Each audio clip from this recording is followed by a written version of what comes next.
Hello, my name's Mac. I study philosophy and religion at the University of Western Australia, and one unit that I'm taking this semester is called Continental Philosophy, and I thought I'd take to Instagram to explain something about it. Perhaps one of the most famous continental philosophers and the most obscure and misunderstood, indeed, is Martin Heidegger.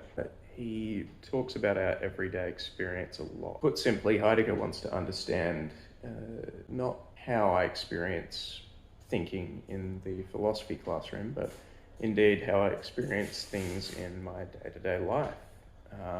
When I pick up this phone, am I thinking about it as a property sort of assembly of parts with a screen, an AMOLED display, camera, and all the rest of it? Well, if Heidegger's right, more often than not, I'm not doing that. More often than not, I see a tool by way of its functions. I see a phone as to call, or a hammer as to hammer. Indeed, it seems that if Heidegger is right, that I don't see a phone at all.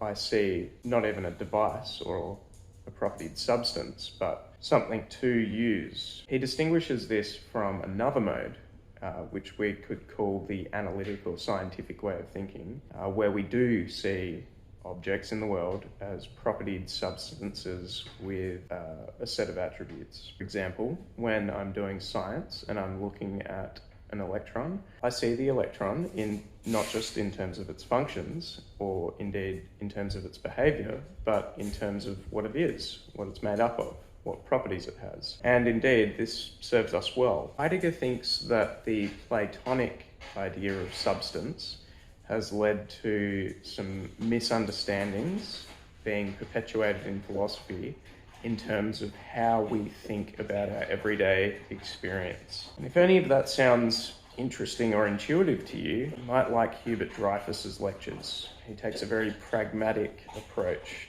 to Martin Heidegger.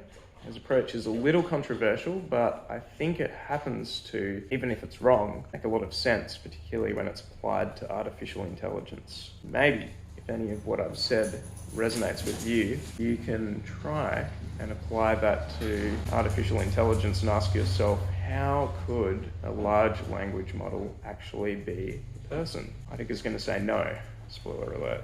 And if you're interested in that, you can check out Hubert Dreyfus's paper From Socrates to Systems.